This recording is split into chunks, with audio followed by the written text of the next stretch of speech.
We'll remember that. That was kind of a guiding framework for our training activities. We're going to discuss what your goals were that you stated after the training and what your progress was about that. And we're going to hear specifically from 2 states who will give us a short presentation. We'll ask you to share your experiences, and then we'll conclude with some time for you to indicate additional support you might need from us through the NRS project. So I'm here with several members of the team, Dahlia Shaywitz, Ruth Sugar, and others on the line who will be also chiming in, Amanda Duffy as well, who is our lead trainer, you might recall. First off, we have a poll that we wanted you to complete to kind of indicate what your progress has been. And that poll will ask you to indicate these 2 questions. Since the training, have you begun implementing your changes?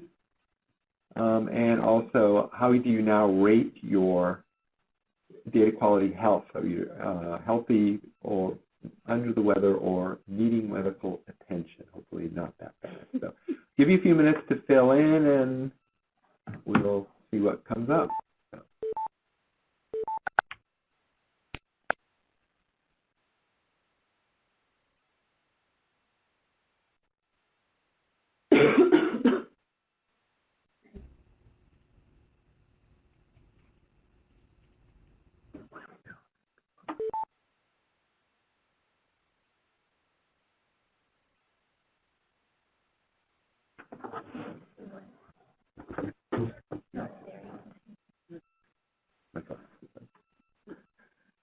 All right, almost. We're getting in mostly yeses. Only 1 no so far about implementing changes. We'll give it a few more minutes. We only have 16 responses right now, so I'll give it a couple of seconds more.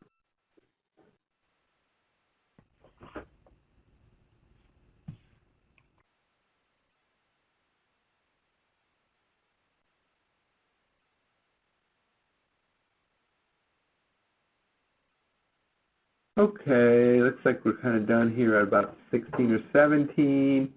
Very good news, I would say. All but 1 person says they have begun to be implementing your planned changes, 16 out of 17, and the general rating out of 14 out of 18 is that you're feeling kind of healthy about what you're doing, so that's a good sign.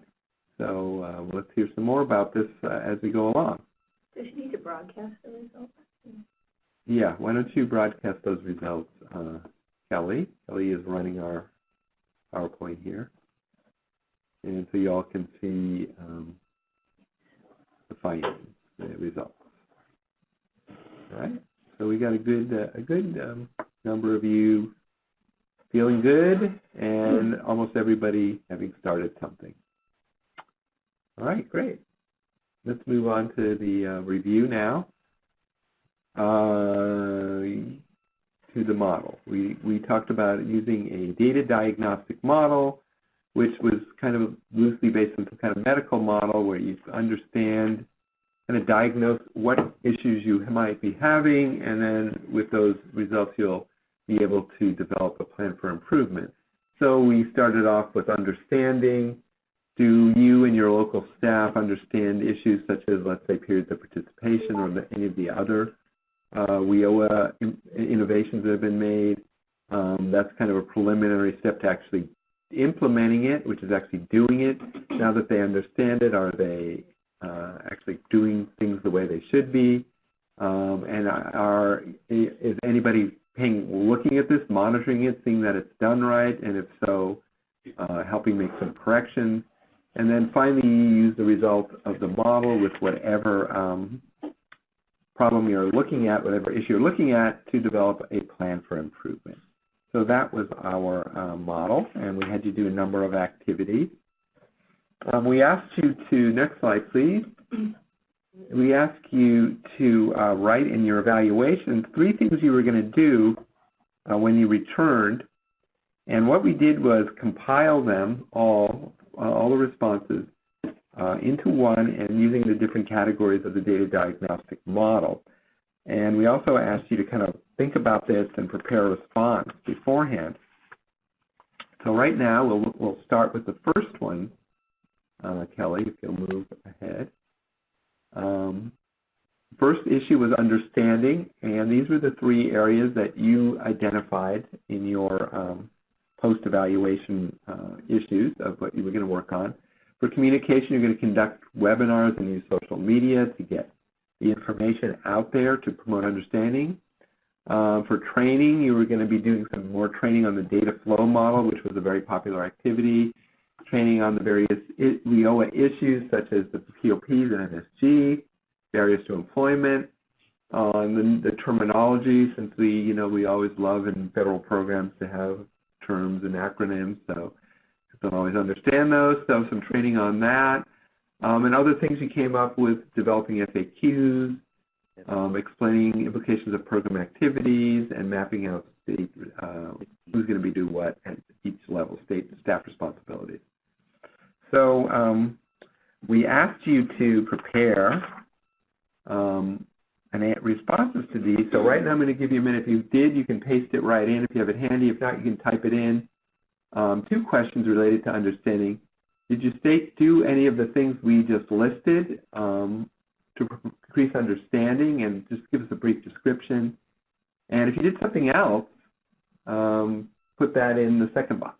And so go ahead, and we'll give you a few minutes to write out your answers, and we'll do a brief summary of that once you're done.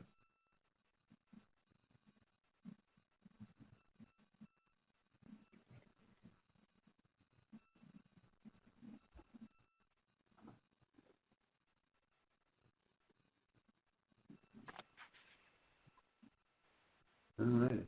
People are multiple attendees are typing. That's good. But nothing is yet appearing.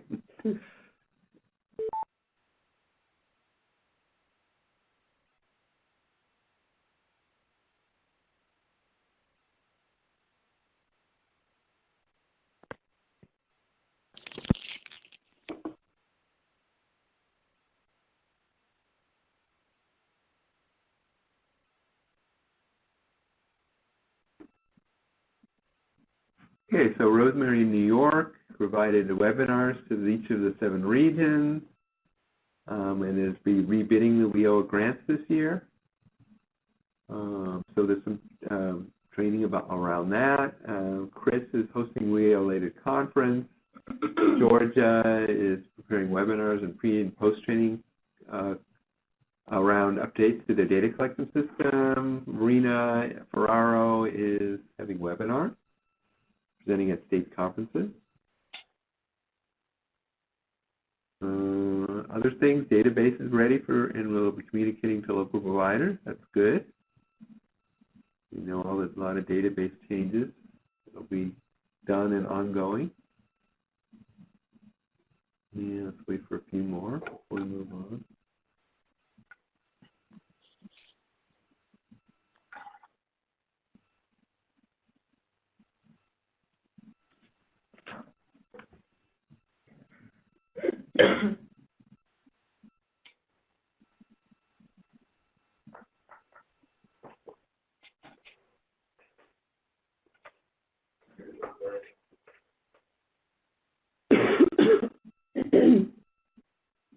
On the other issues that we see now in Arizona, and Maria and Sarah are been doing trainings basically around the database, and in Arizona working with the vendor on your databases. Brian in Massachusetts, webinars were held. John in New Jersey. The regional coordinators were handling outreach, and Amanda has asked a question of Rena. What were your webinar topics, and how did you decide? And anyone else can answer that too, who has had webinars or trainings. What were some of the things you had training about? Beth Little from Mississippi, we had training on data flow and trained them on new changes related to WIOA. Yep. Nice. more people answering.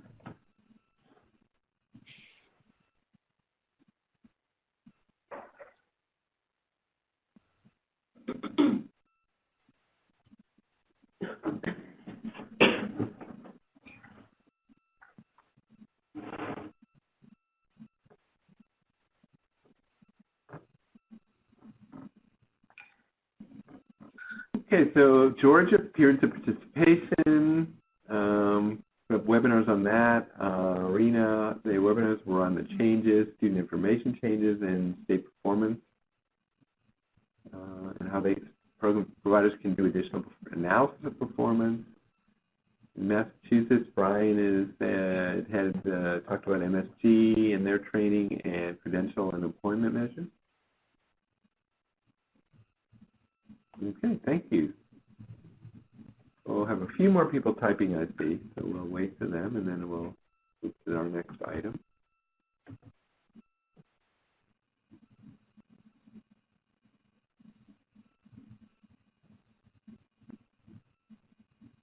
All right, John, in South Dakota, we've facilitated multiple data analysis sessions, contextualized approaches to sharing performance and participation with WIOA stakeholders.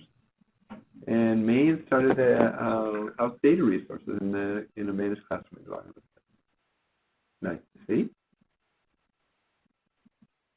Okay, looks like everyone's done. I don't see anyone else typing, so thank you for that. That's great that you're doing all of that.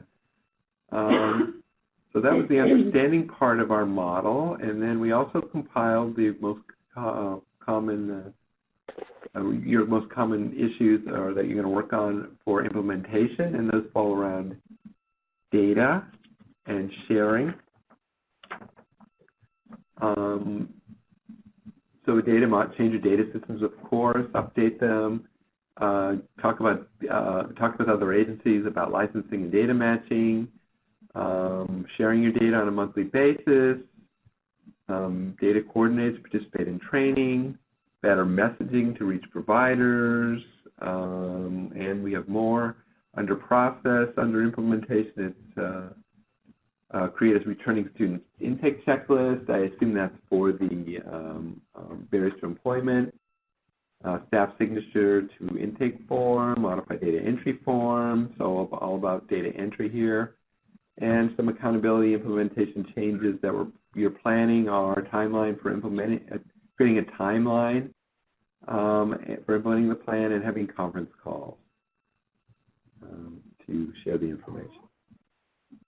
As far as support goes, meet data staff one-on-one, allocate time for quarterly directors meetings to talk about improvement strategies, funding to get a staff person to do for each provider around data, holding focus groups to brainstorm ways to collect the follow-up measures, and training to design and conduct productive training for state operations research analysts. All right, so quite a bit, number of topics. And what we'd like you to do again, like you did just a minute ago, is hopefully you have something prepared, and if not, you can type it in now. Did you do any of these, and if so, how? And did you do something different as far as implementation? And again, I'll give you a few minutes to type in your answers.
Okay, so we have several responses. Rena is a statewide. Oh, State, someone's gonna. sorry about the music. Someone put us on hold or something. Rena's statewide new directors training on the tools to improve performance. In Arizona, they're developing issues around with the database venue, working on those solutions to some of the problems. There was a question, Maria, from Rena, if you see it, what database are you using? In New Jersey, John says modify their intake form to make it WIOA compliant and customize LACIS reports. Sarah Yeager in Arkansas, SkyStep is developing more substantial desk audits, looks on data and a quarterly report. Marina's saying our IT group worked to enhance also to better performance reporting tools, monitoring tools. Massachusetts has alerts for updates. Georgia has conducted an assessment of existing NRS and planning updates based on these reviews with ongoing updates.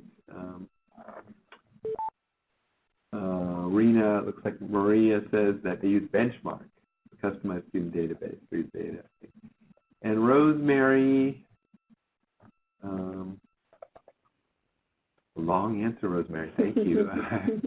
So I'll have to try to summarize that on the fly here. Modify the data system, blah, blah, blah. MOUs for data matching, that's good. Monthly virtual meetings, software updates on a regular basis, etc. I'll let you participants read the rest.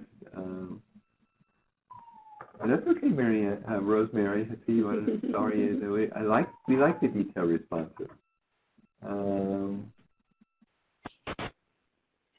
Terry in Kentucky updated MIS and worked on with partners, and New York's also, from Venu is saying New York has also updated performance reports with WIOA measures. And almost complete, 75%. Other things, in Maine, they're holding webinars to set benchmarks based on new elements. And John Anderson talked about is continuing to explore ways to calculate career and training services. Yeah, that was a challenge and was a big discussion at a couple of the trainings. I think the one in Austin and the one in Bethesda, in particular.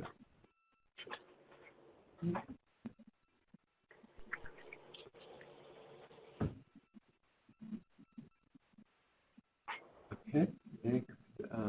So we're moving ahead now to the third step of the model is monitoring, and again we did the same thing, compiled and summarized your reported changes you were going to work on, goals to change, adopting new practices. We had follow-up with states to share with what we did and to share their forms and ask questions, so basically share with some other states. And maximize other states' monitoring to help your own. Use our model, DBM, to tweak monitoring procedures. We created new data collections for follow-up, targeted performance reports, better reports, more targeted. Of course, had more training to help people understand their own performance data.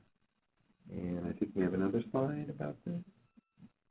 Yeah, kind of get programs into practice to using their data for program improvement.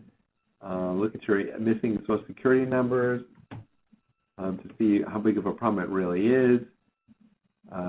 See if you have data entry problems and new reports again. So to help the the timeliness of data entry, and celebrate successes. That's a good one. We always focus on problems. We should probably look at good things too every now and then. Okay, so I think we're going to do one more time. Have you write out or paste in your prepared answer about did you do any of those monitoring practices and how did you do them if you did? And if you did something different, we'd like to know about that too. So we'll give you a couple minutes to run that.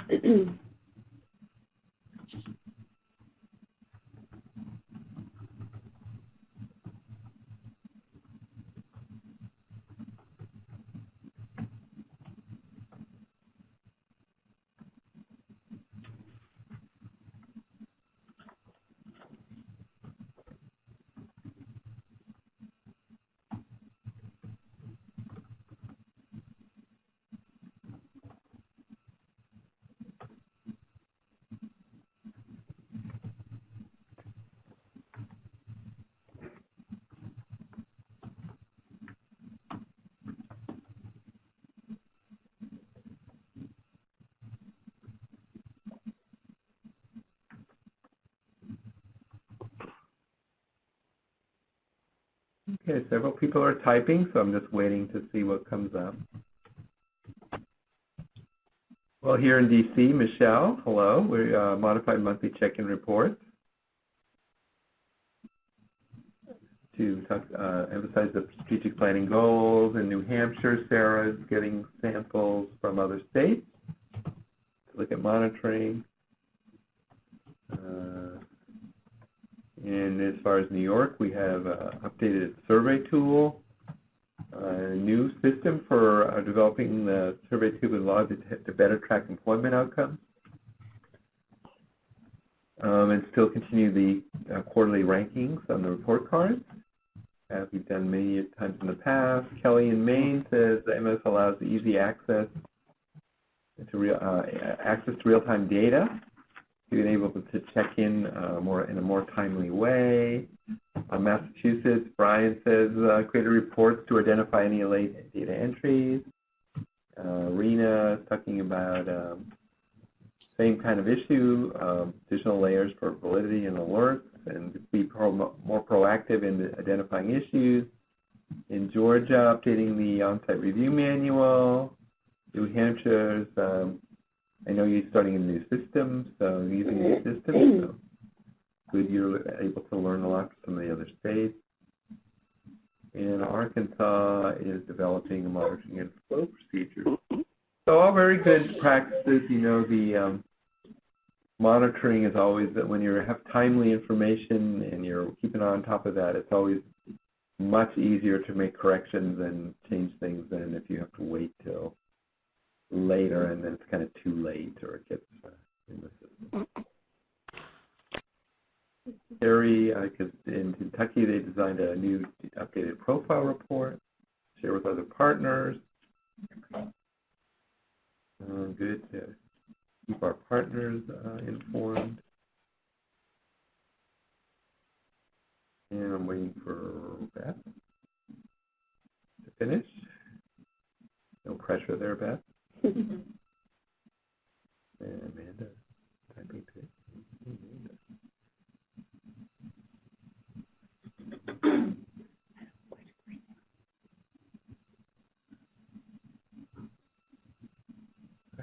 Okay. Hi, this is Ruth, and I had a question for Sarah Bennett.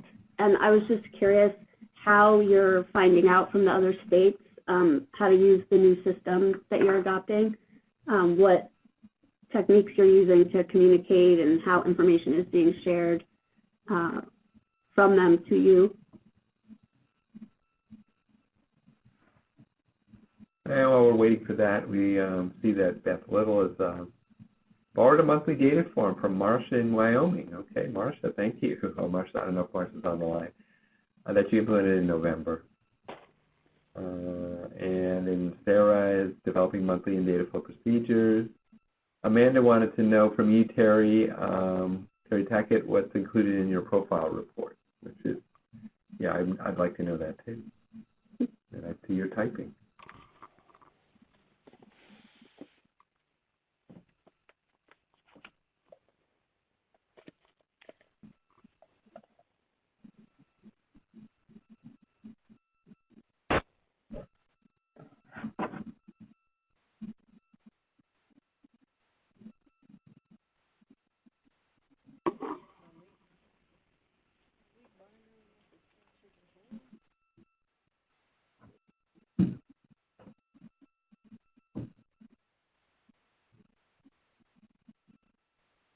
Okay, several of you are still typing, so we'll see what we have here. All right, so Terry's, the profile report has gender, employment status, race, age, AFL, educational entry level rather, gains, and GED performance in enrollment source. And Virginia, Tom is asking, do you get a similar report from your providers, Terry, in Kentucky?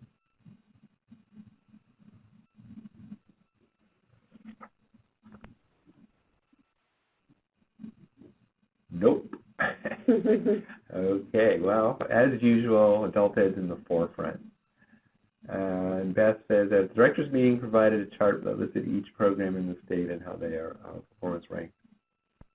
and within 6 weeks, our performance targets increased 13%. Very nice. Right when they had to show what they were doing.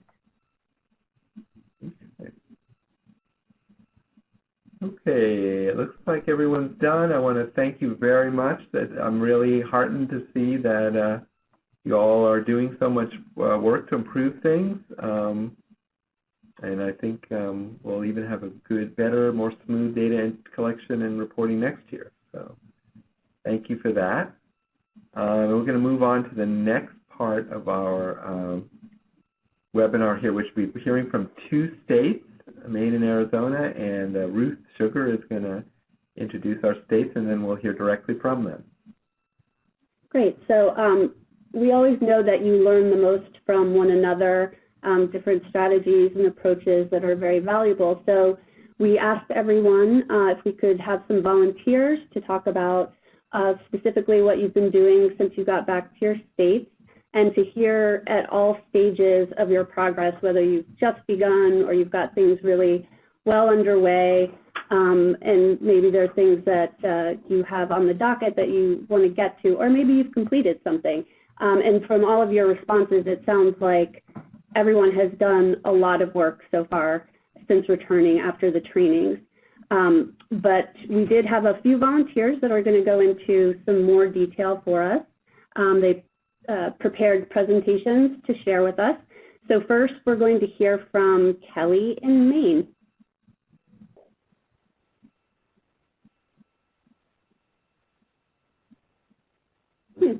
I hope the screen comes back.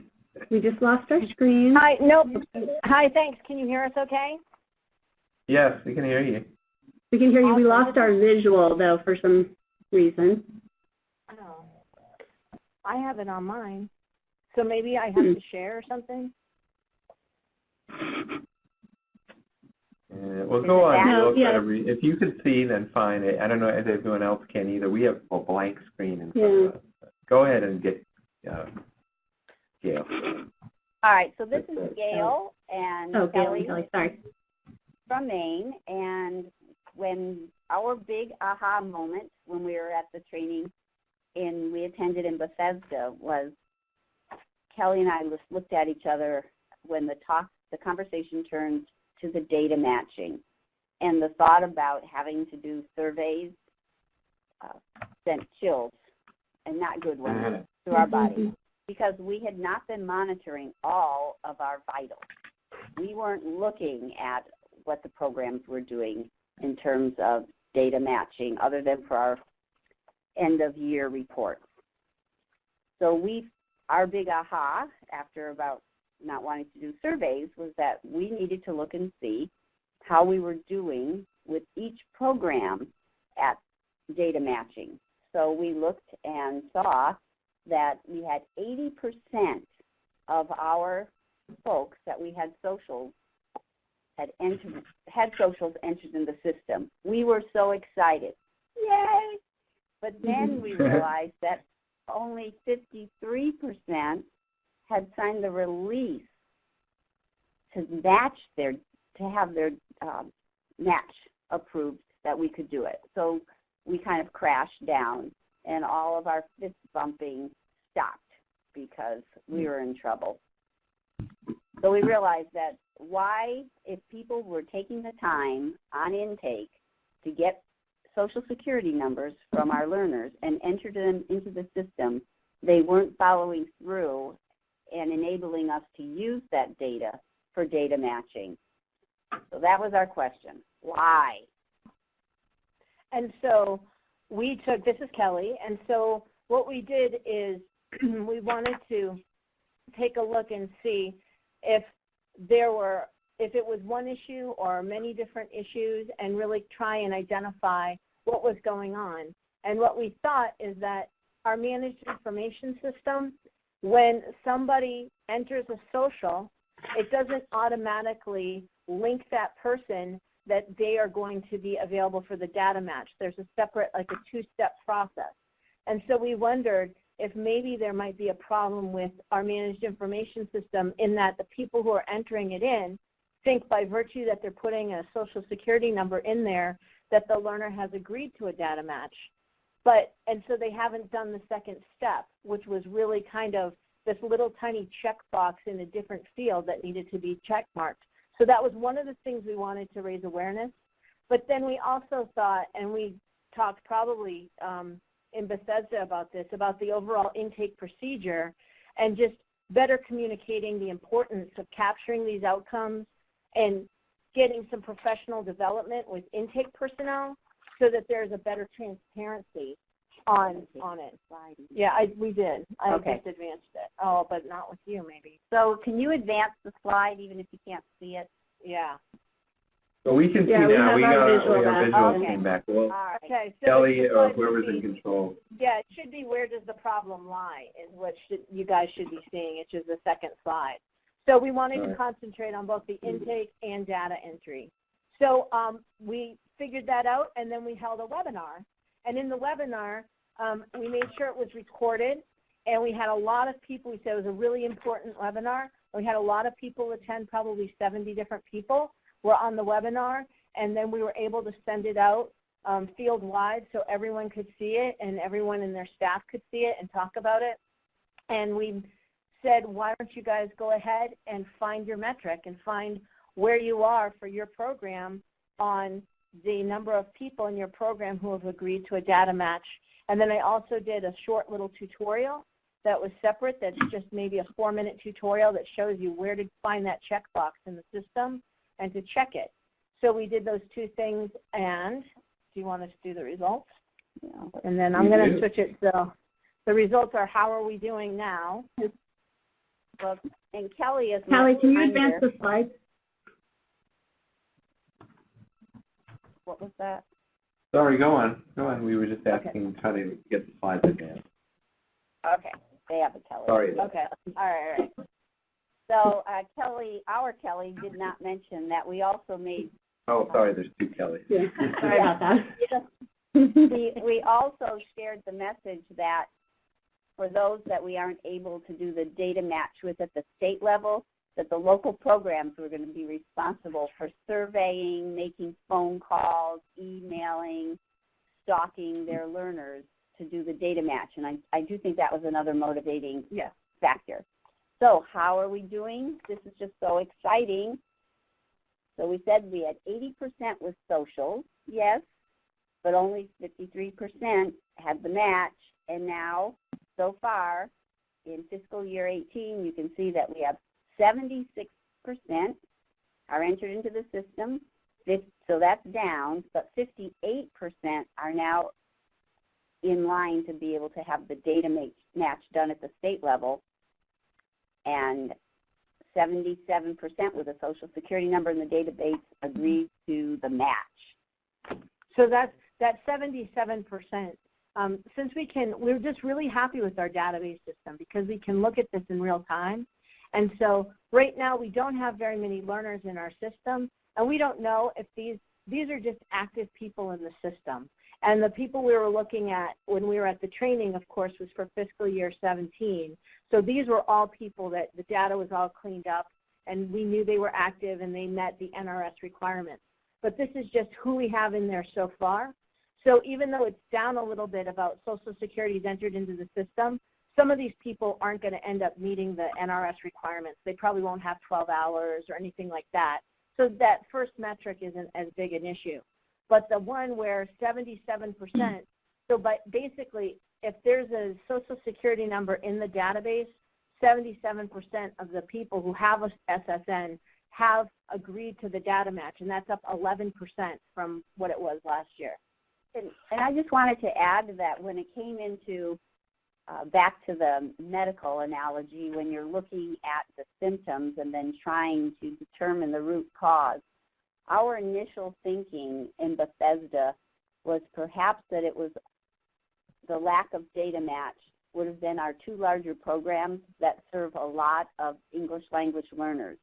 And our first assumption was that perhaps many of them did not have socials or were unwilling to share them, and that was not the case. So when we dug a little deeper and looked at our learners, then it really became this two-step process in our data system that Kelly explained to the field. So I'm glad that we didn't go with that first assumption on it was only tied to our English language learners, because that would not have given us the type of increase that we wanted, because those two programs were already capturing the data and sharing it. Yeah. So it was a nice approach for us to be able to follow through on kind of that whole model and not go with our gut initially. So we're really excited about the results. Great. Thank you, Gail and Kelly. I do want to open it up for questions for folks to ask you, but I also want to mention that if people didn't see the slides as Gail and Kelly were talking about them, you can forward them on your own. So if people want to take just a minute to maybe go back and look at some of the slides, if you want to be able to ask them specific questions about what is on the slides. And also, there were a couple questions in the chat. So I don't know, Kelly, it looks like you did respond to one.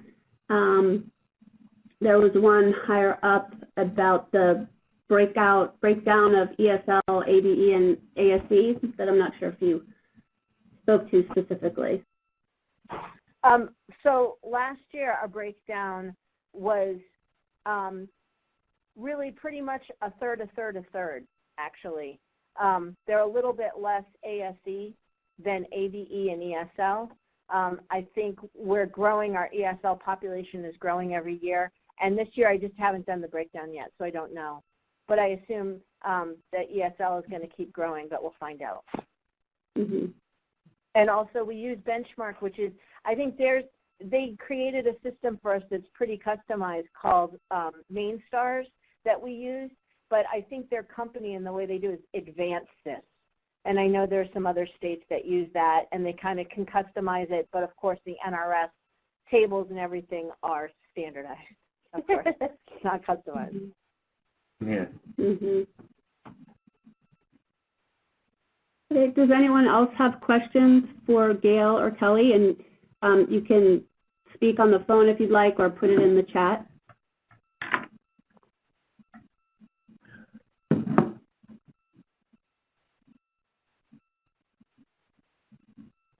Thank you for the opportunity to share.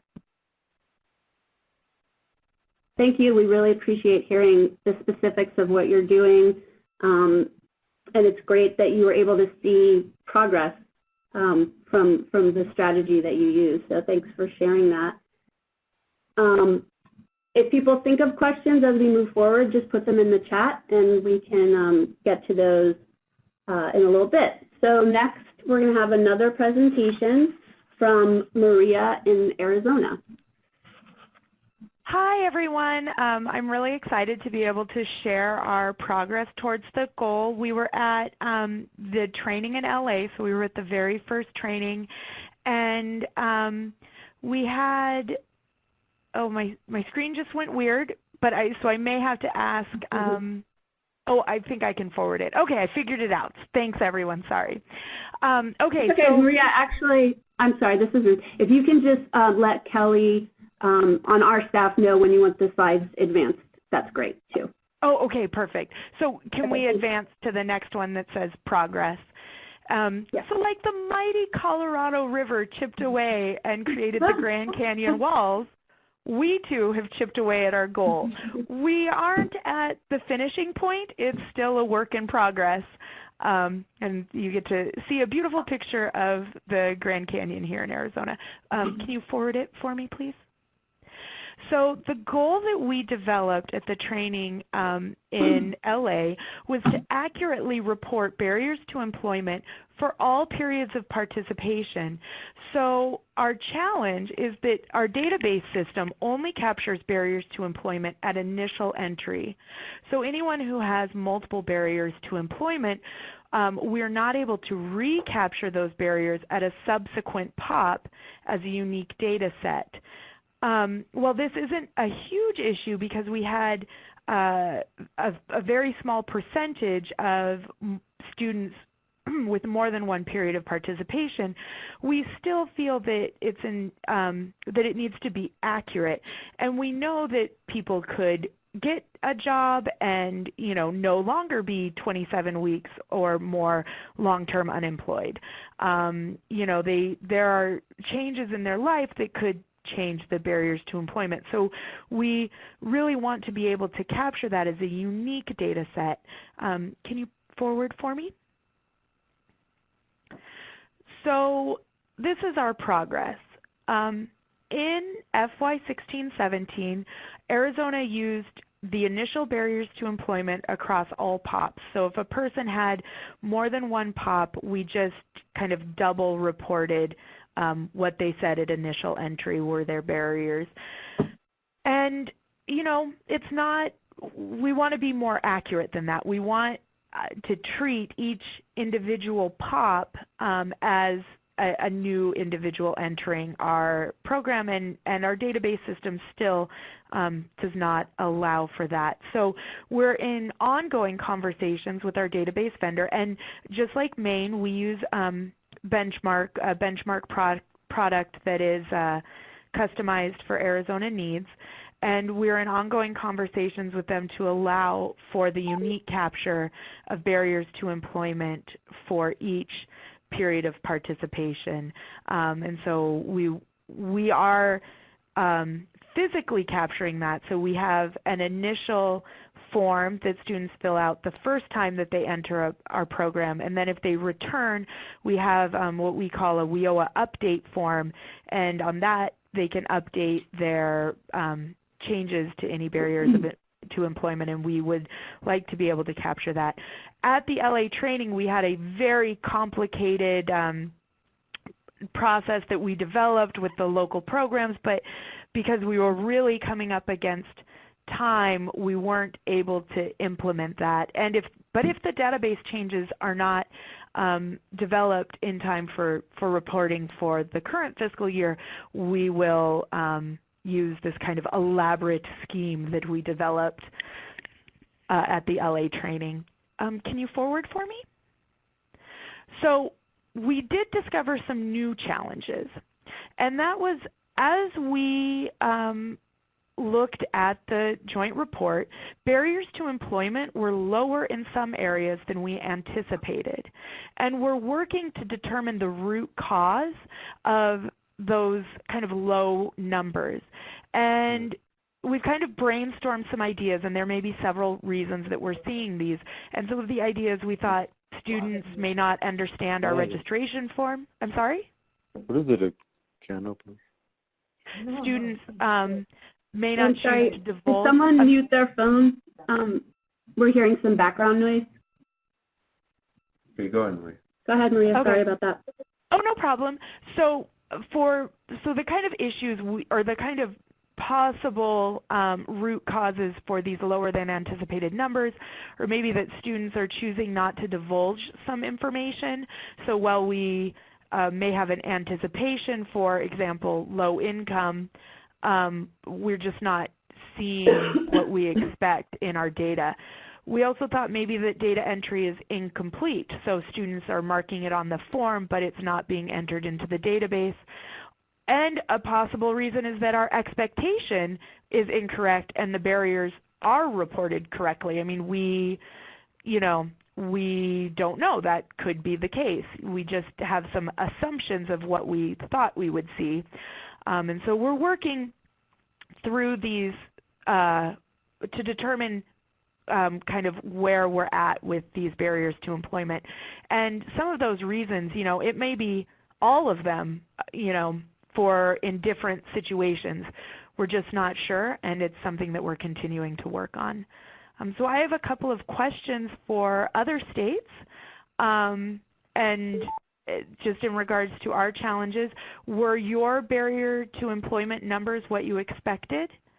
And how did your state handle the issue of unique capture of barriers by periods of participation? So I see a couple of people are typing because I'm very interested to see what everyone has to say.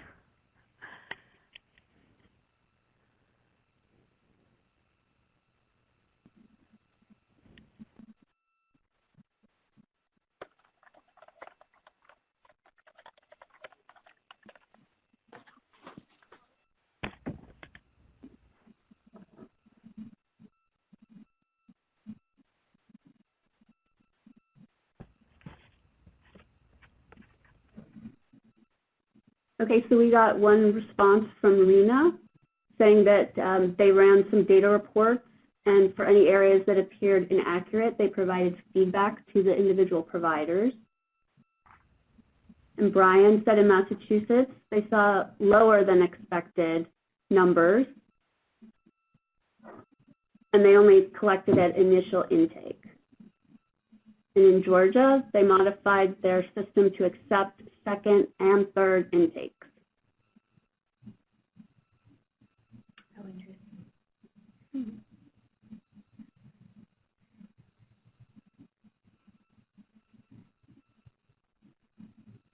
Okay, and Terry said not specifically on the barriers, but they've done more training to make sure programs ask the right questions, and also they're looking into possible data match to get some verification of the same information.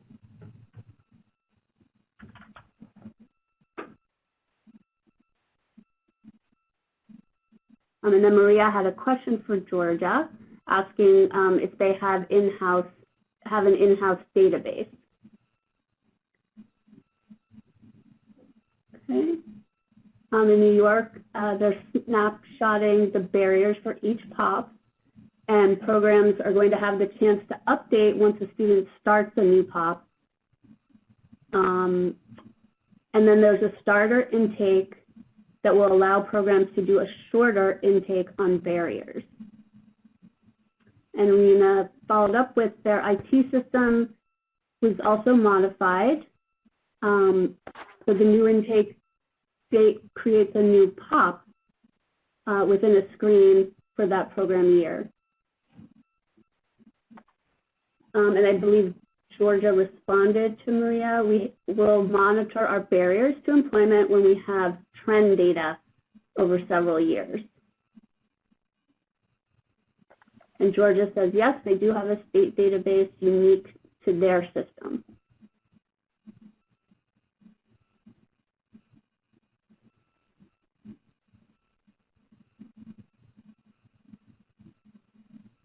Thank you, Maria, everyone.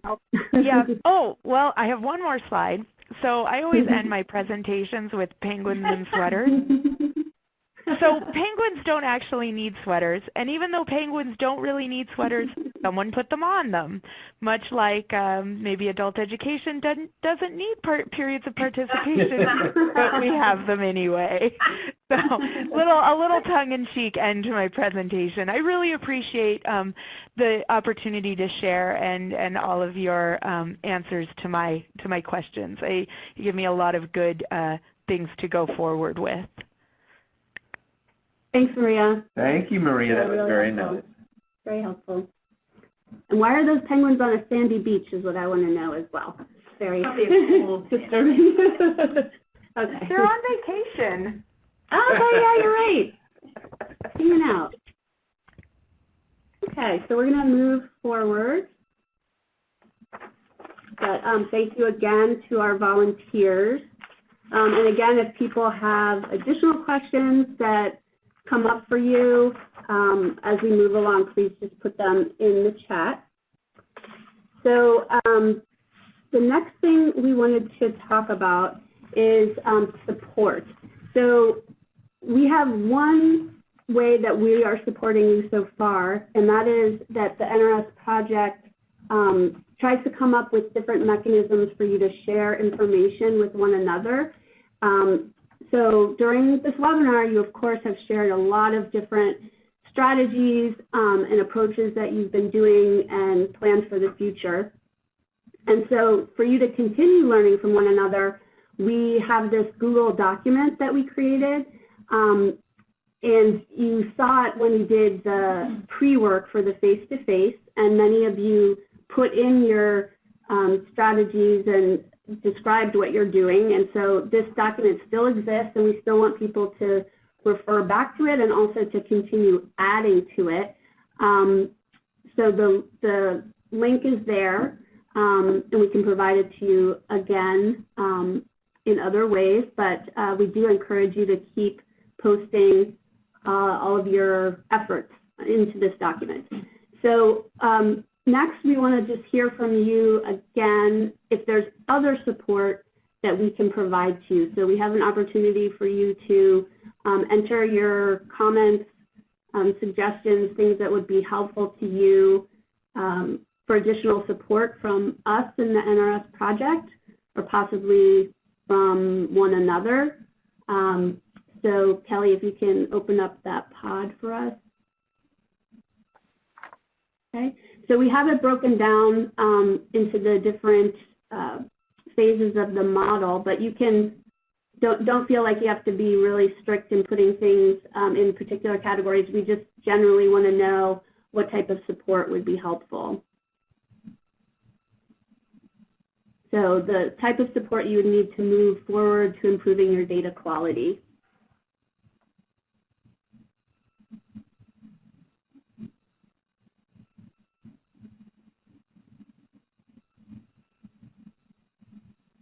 Okay, so we've got a couple people typing.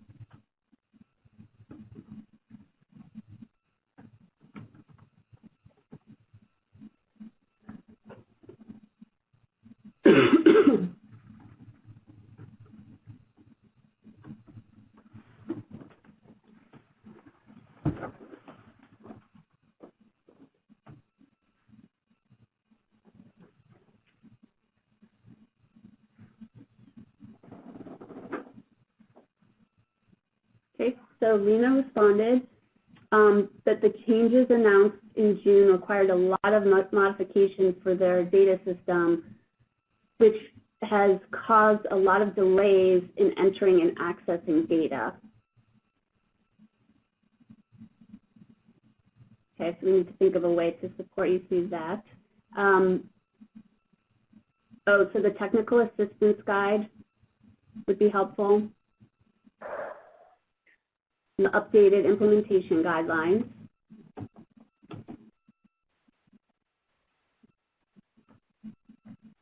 And both of those things will be coming soon, we hope.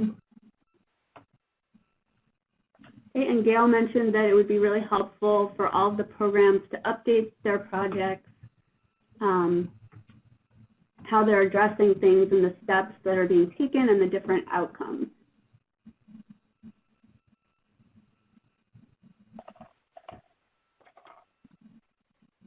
So Gail, when you say that, are you talking about your individual providers, or are you talking about the different states sharing that information? I was thinking about the different states, so I Okay. think that spreadsheet will be really helpful to see things that we may not be thinking of. Mm-hmm. Okay, great, thanks. Okay. Okay, so Google Groups for sharing information between states would be helpful.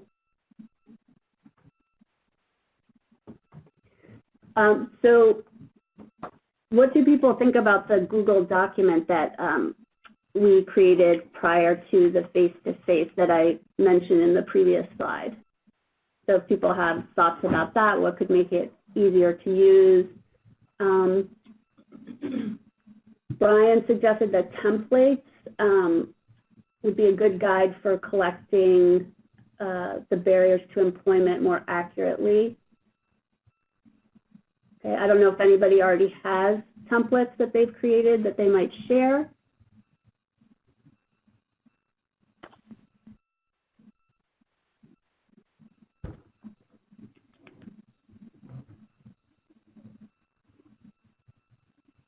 Okay, John is recommending that monitoring tools are posted to the NRS website.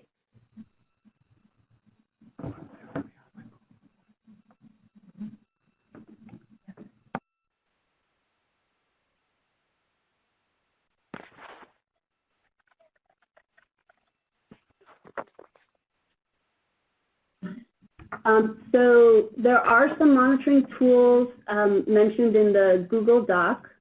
On the Moodle site. The Moodle. Oh, Moodle, I'm sorry. On the Moodle site.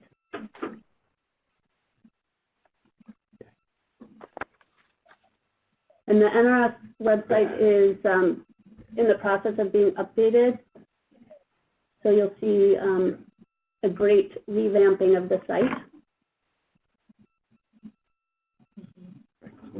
Some of you very kindly did some review of the site and gave us great suggestions on how to make it most useful to the field, and that is coming soon.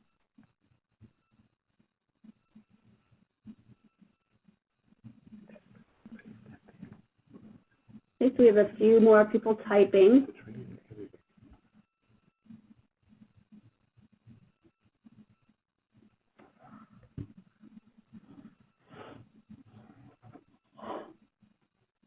Okay, and also the suggestion for the monitoring tools to include samples or actual diagnostic error reports. Okay, so seeing tools that actually reflect information that's collected would be helpful.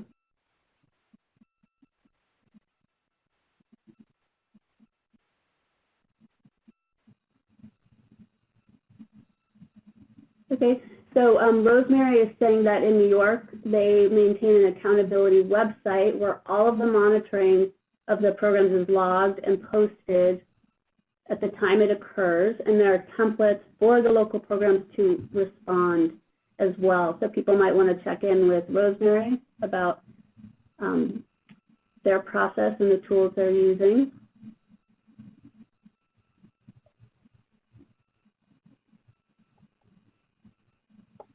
Okay, so it looks like there are no others typing at this point. So we're going to ask you just one more time to do an additional poll to find out if things have changed at all for you as you've gone through this webinar. It seems like you started off at a really high bar coming into it, so I don't know if much will have changed. But we're hoping also to find out if there's anything today that was useful that you would like to try. And you saw that a lot of your colleagues had a lot of different ideas. This webinar is recorded, so you can go back and find out who said what if you want to follow up with any questions.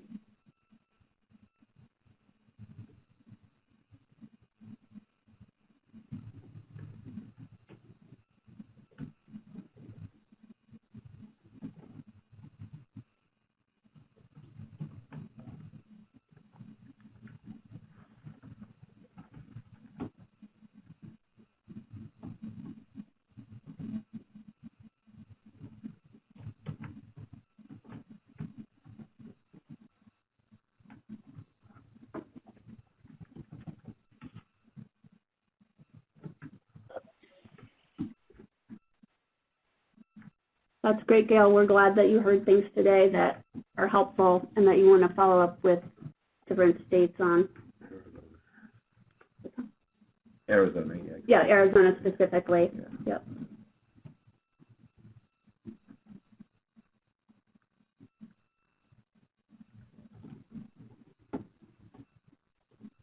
Okay, great. Specifically, the Social Security number and data matching was helpful for people to hear about.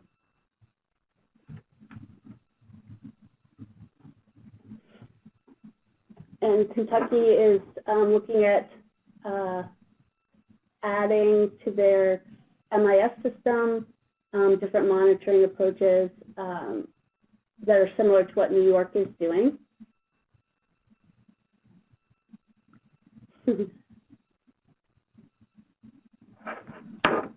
And Maria says she's excited about some of the ideas that were shared today. And they're improving, working on improving with follow-up as well. And Brian said that they'll be checking in with other states to find out specifically the ways that people are collecting the employment barrier information. So if people have any ideas about that, please share. Jennifer said that they're looking forward to reviewing the survey and monitoring tools that other states are using. Kelly is going to look at barriers for each POP and see how they can capture them better. Thomas mentioned that New York's approach to providing a monitoring venue for providing feedback to providers is of great interest, and we'll follow up on that. Student consent and privacy issues is something that New York wants to learn more about from other states. Sarah mentioned that using an initial intake form and then an updated intake form for subsequent POPs is of interest to her, and we'll follow up with people on that. And also a reiteration that the discussion about privacy laws and regulations is something people want to hear about. Yep, and people are agreeing with that, several people.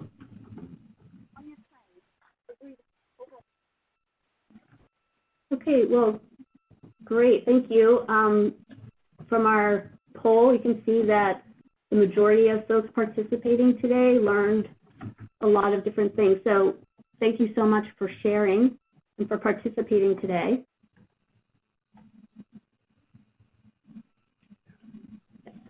Okay, well, I think we're at the end of our time. We still have a little time scheduled, but if we're done early, that's fine. I see one more person is typing, so I'll wait Okay, sorry about that. Marina is finished. And one of the things we like to do in these webinars is get a lot of sharing and interstate sharing and peer learning, and it looks like, at least in some way, we succeeded with that. And we also at the projects team have some ideas that we can about putting things on our new website, which will be launched any day now, which we'll be sending you an announcement about, and putting some links and shared resources and tools. That's our holiday gift to the field. Yeah, right. I have a question. Rena has a question about initial placement versus post-test gains. Don't know what the question is. Looks like it's going to be an NRS question. So.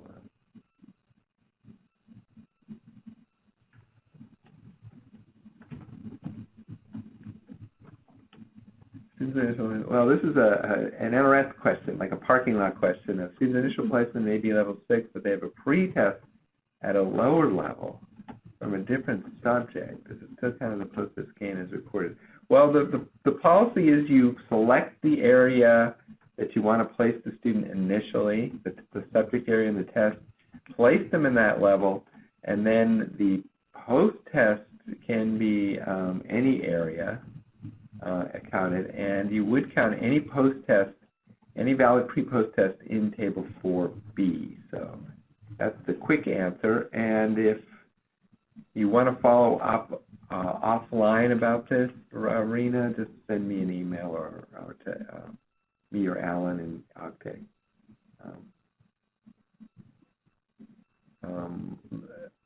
Well, ABA level 6 added to 4. So you're saying somebody was in level 6 initially.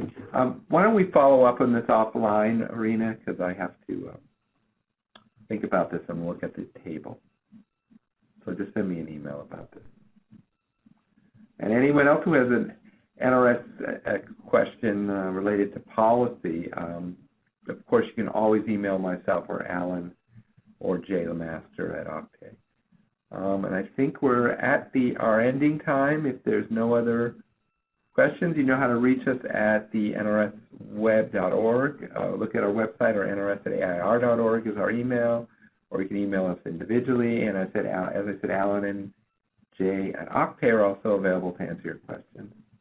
So thank you all, especially to the 2 states that shared, but to all of you for your participation and your great work on improving the quality of our data, which is so important to us as a field. and to moving us ahead in the coming months. So enjoy the rest of your day, enjoy the holidays, Happy New Year. You'll be hearing from us soon about future training opportunities. So thank you all very much. Goodbye. Thank you.